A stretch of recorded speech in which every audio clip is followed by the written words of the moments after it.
بسم اللہ الرحمن الرحیم۔ ناظرین و سامعین، السلام علیکم ورحمۃ اللہ وبرکاتہ۔ رمضان میں قرآن پاک پڑھتے وقت یہ 3 غلطی کبھی مت کرنا۔ قرآن حکیم وہ واحد کتاب ہے جس کے ایک حرف کی تلاوت پر 10 نیکیاں ملتی ہیں۔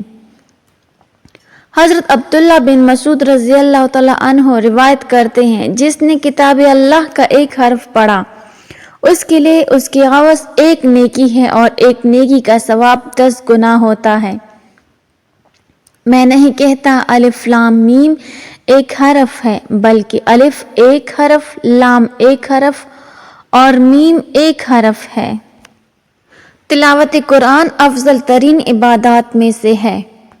حضرت نعمان بن بشیر رضی اللہ تعالیٰ عنہ بیان کرتے ہیں کہ حضور نبی اکرم صلی اللہ علیہ وسلم نے فرمایا، میری امت کی سب سے افضل عبادت تلاوت قرآن ہے۔ یہ عظیم کتاب جس کی تلاوت کی بے پناہ فضیلت ہے، رمضان المبارک کے بابرکت مہینے میں نازل ہوئی۔ اس لحاظ سے قرآن حکیم اور رمضان المبارک کا آپس میں گہرا تعلق ہے۔ رمضان المبارک میں قرآن مجید کی تلاوت کرنے والا گویا اس تعلق کو مضبوط و مستحکم کرتا ہے۔ حضور نبی اکرم صلی اللہ علیہ وسلم کی متعدد احادیث مبارکہ اس بات کی دلیل ہیں کہ آپ صلی اللہ علیہ وسلم رمضان المبارک میں قرآن حکیم کی تلاوت فرماتے اور جبرائیل امین علیہ السلام کو سناتے۔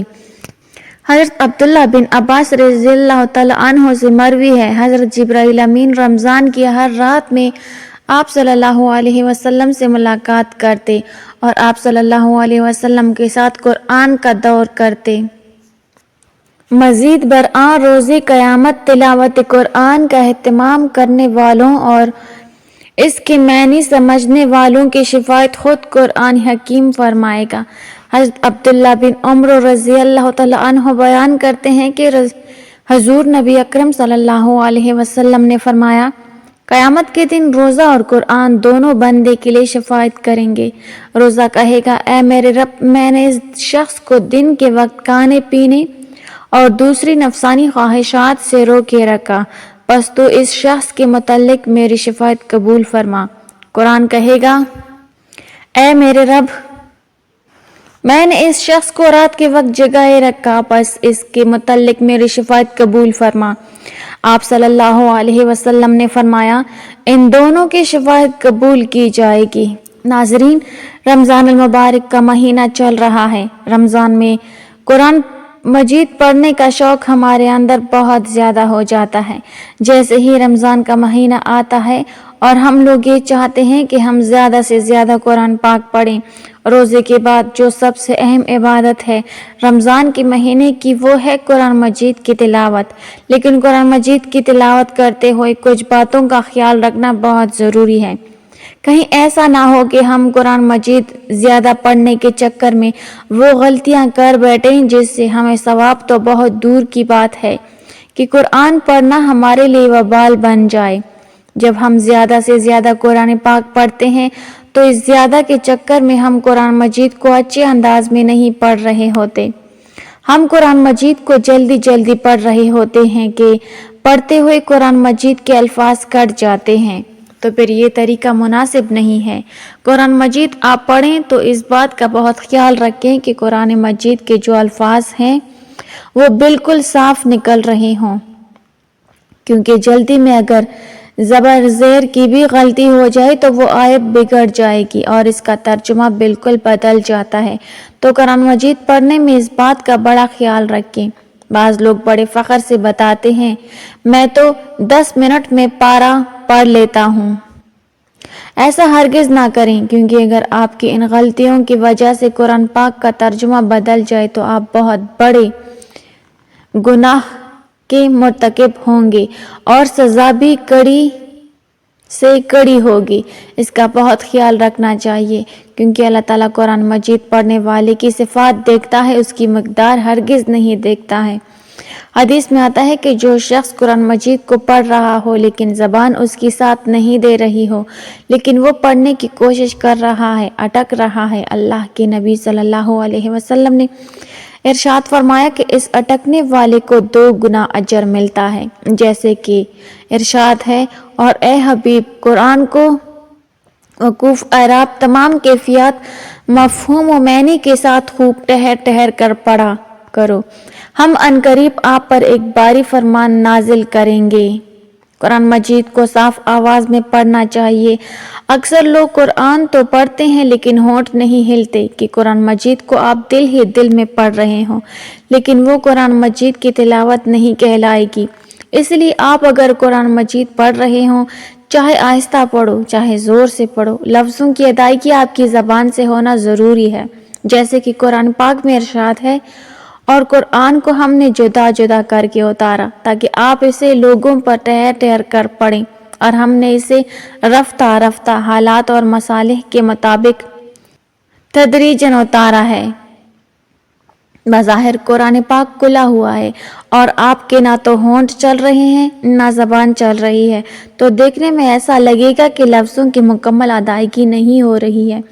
اکثر لوگ بالکل ہونٹ بند رکھتے ہیں، ان کے ہونٹ حرکت نہیں کر رہے، بس نظریں چل رہی ہیں کہ بس لائنوں پر نظریں چل رہی ہوتی ہیں، تو یہ قرآن مجید کو صرف دیکھنا ہے، یہ قرآن مجید کو پڑھنا نہیں ہے۔ یا اس میں بھی ہم کہہ سکتے ہیں قرآن مجید دل میں پڑھا جا رہا ہے، لیکن قرآن مجید دیکھنے کا ثواب تو ملے گا۔ دل ہی دل میں قرآن مجید پڑھنے کا ثواب مل سکتا ہے، لیکن قرآن مجید پڑھنے کا جو اصل ثواب ہے وہ آپ کو نہیں ملے گا۔ اسی لیے اگر آپ آہستہ سے بھی قرآن پڑھ رہے ہیں تو زبان سے آپ کے لفظوں کی ادائیگی ہونا ضروری ہے۔ تو یہ غلطیاں ہیں جو قرآن مجید کی تلاوت کرتے وقت ہم کرتے ہیں، جو ہمیں بالکل بھی نہیں کرنی چاہیے۔ حضرت ابو ہریرہ رضی اللہ تعالیٰ عنہ بیان کرتے ہیں کہ حضور نبی اکرم صلی اللہ علیہ وسلم کے ساتھ حضرت جبرائیل علیہ السلام سال میں 1 دفعہ قرآن کریم کا دور کیا کرتے تھے، لیکن جس سال آپ صلی اللہ علیہ وسلم کا وصال مبارک ہوا، اس سال 2 مرتبہ دور کیا۔ پہلے آپ صلی اللہ علیہ وسلم ہر سال 10 روز اعتکاف فرمایا کرتے، لیکن جس سال آپ صلی اللہ علیہ وسلم کا وصال ہوا اس سال 20 روز اعتکاف فرمایا۔ ابو داؤد اور نسائی نے روایت کیا ہے، حضرت عائشہ صدیقہ رضی اللہ تعالی عنہا فرماتی ہیں کہ حضرت فاطمہ زہرا رضی اللہ تعالی عنہا تشریف لائیں اور ان کا چلنا ہو بہو حضور نبی اکرم صلی اللہ علیہ وسلم کے چلنے جیسا تھا۔ آپ صلی اللہ علیہ وسلم نے اپنی لخت جگر کو خوش آمدید کہا اور اپنے دائیں بائیں جانب بٹھا لیا، پھر چپکے سے ان سے کوئی بات کہی تو وہ رونے لگیں۔ میں نے ان سے پوچھا آپ کیوں رو رہی ہیں؟ پھر آپ صلی اللہ علیہ وسلم نے ان سے کوئی بات چپکے سے کہی تو وہ ہنس پڑی۔ بس میں نے کہا کہ آج کی طرح میں نے خوشی کو غم کے اتنے نزدیک کبھی نہیں دیکھا۔ میں نے حضرت فاطمہ زہرا رضی اللہ تعالی عنہا سے پوچھا آپ سے حضور نبی اکرم صلی اللہ علیہ وسلم نے کیا فرمایا تھا؟ انہوں نے جواب دیا میں رسول اللہ صلی اللہ علیہ وسلم کے راز کو ظاہر نہیں کر سکتی۔ جب حضور نبی اکرم صلی اللہ علیہ وسلم کا وصال ہو گیا تو میں نے ان سے اس بارے میں پھر پوچھا تو انہوں نے جواب دیا آپ صلی اللہ علیہ وسلم نے مجھ سے یہ سرگوشی کی تھی کہ جبرائیل علیہ السلام ہر سال میرے ساتھ قرآن مجید کا 1 بار دور کیا کرتے تھے، لیکن اس سال 2 مرتبہ دور کیا ہے۔ میرا خیال یہی ہے کہ میرا وقت وصال آ پہنچا ہے، اور بے شک میرے گھر والوں میں سے تم ہو جو سب سے پہلے مجھ سے ملو گی۔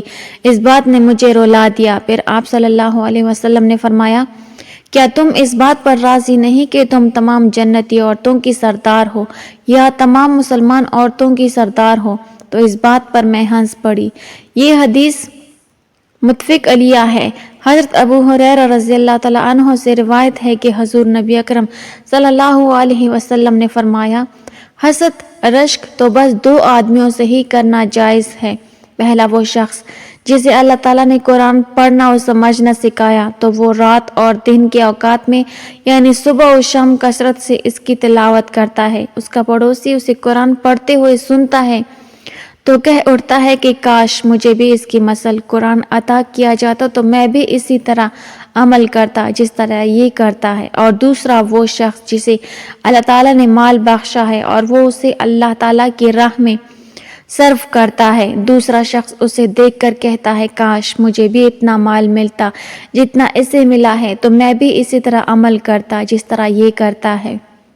یہ حدیث متفق علیہ ہے۔ حضرت عبداللہ بن عمر رضی اللہ تعالیٰ عنہ بیان کرتے ہیں کہ رسول اللہ صلی اللہ علیہ وسلم نے فرمایا، روزہ اور قرآن بندے کے لیے قیامت کے دن شفاعت کریں گے۔ روزہ کہے گا، اے میرے رب، میں نے اسے کھانے پینے اور خواہش نفس سے روکے رکھا، لہٰذا اس کے لیے میری شفاعت قبول فرما۔ اور قرآن کہے گا، اے میرے رب، میں نے اسے رات کے وقت نیند سے روکے رکھا اور قیام اللیل میں مجھے پڑھتا یا سنتا رہا، لہٰذا اس کے حق میں میری شفاعت قبول فرما۔ رسول اللہ صلی اللہ علیہ وسلم نے فرمایا، دونوں کی شفاعت قبول کر لی جائے گی۔ اللہ تعالیٰ ہمیں دین اسلام کی مکمل سمجھ نصیب فرمائے اور ہمیں بہتر عمل کرنے کی توفیق عطا فرمائے، آمین۔ ناظرین، کمنٹ باکس میں اللہ تعالیٰ کے 99 ناموں میں سے ایک نام ضرور ٹائپ کریں۔ ویڈیو اچھی لگی ہو تو لائک کر دیں، چینل کو سبسکرائب کر دیں۔ ملتے ہیں اگلی ویڈیو میں، تب تک کے لیے اللہ حافظ۔